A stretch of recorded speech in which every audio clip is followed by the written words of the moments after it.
Have you ever read a sentence and just seen it? Like a full, vivid picture just pops into your head? Well, that's what we're going to do today. We are going to take one single, powerful sentence and break it down, piece by piece, to see how every single word is actually a creative instruction, a blueprint for building an entire world. Let's dive in. So here it is. This is our blueprint for today. Just take a second, read it over, and let that image really form in your mind. It feels incredibly specific, doesn't it? Well, that's the whole point.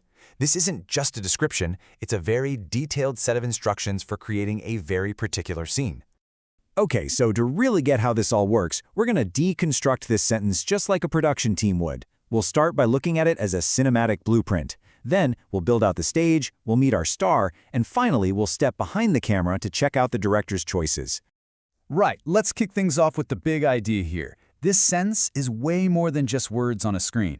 Think of it more like a recipe, a collection of hidden instructions for creating a visual experience. Every little part tells us exactly what to see, what to feel, and even how to shoot it. And this, right here, is the most crucial part to understand. In visual storytelling, especially when you get this specific, nothing is an accident. The choice of waiting instead of just standing, or a messy bun instead of a perfect ponytail, trust me, every single one of those words is a deliberate decision chosen to give you a very specific idea or feeling. So let's start putting our scene together. First thing you need for any scene, the stage. We're going to focus on the words that build the physical world around our character and, just as importantly, set the mood. The very first phrase we get is Zion National Park. Now, it could have just said a canyon or some park, right? But using the specific name Zion, that immediately makes you think of something huge, majestic, almost spiritual. It sets this tone of absolute awe and natural wonder from the get-go. Okay, next up, let's look at the action. Wading through the Narrows River. You know, this phrase is doing two jobs at once. It nails down the famous location, the Narrows, but it also tells us what's happening. The word wading suggests effort. It suggests immersion. Our character isn't just looking at nature. She's in it, part of it, on a real journey. And then we get this detail, towering canyon walls. This is all about creating a sense of scale. Those words instantly make our subject seem small, which in turn emphasizes just how immense and grand the environment is. You can almost feel that sense of awe, maybe even a little bit of isolation. Okay, so we've got our stage set. Now it's time to bring on our star. We're shifting focus from the setting to the person in it, and you're about to see how just a couple of key phrases can build a whole character profile right before your eyes. First, we get the broad strokes, a young, adventurous woman. That word, adventurous, that's the key. It's an archetype. It immediately sets our expectations for who she is and what she's about. We already believe she belongs here, in this kind of challenging, awesome place. But then, the description zooms right in on this tiny little detail, with a messy bun. Now, this might seem totally minor, but it is such a powerful and deliberate choice. It adds this layer of personality and, maybe most importantly, a feeling of authenticity. I mean, think about it for a second. Why a messy bun?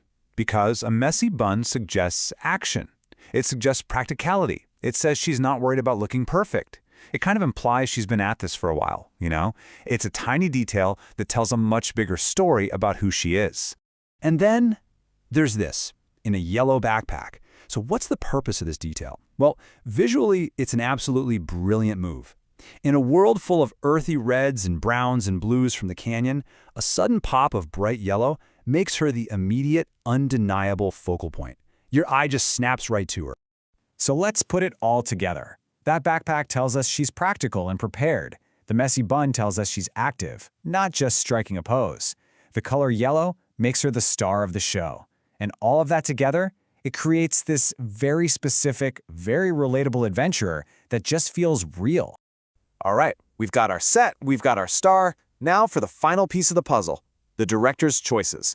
These are the technical and stylistic instructions that tell us how this whole scene should actually be filmed. The description calls for a cinematic travel vlog shot.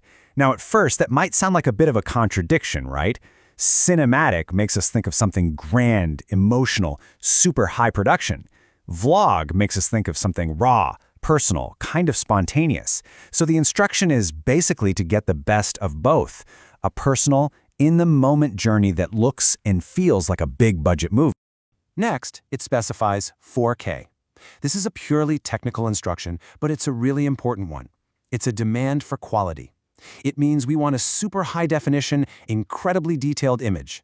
You know, think of the difference between a kind of blurry photo on your phone and what you see on a giant, crystal-clear movie screen.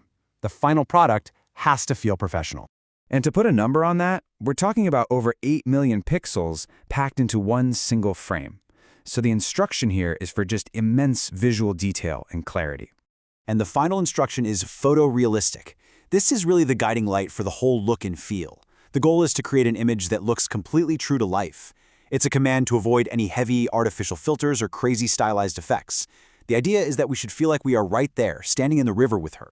And there you have it. When we put our blueprint back together, you can really see how all of these little pieces, from her hair to the camera resolution, they all click together.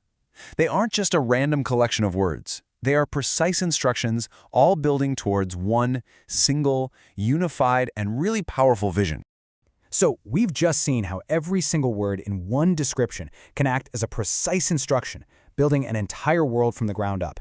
But you know, this brings up a really fascinating question, especially today. When a blueprint is this detailed, where does the instruction end and where does the art truly begin? It's definitely something to think about.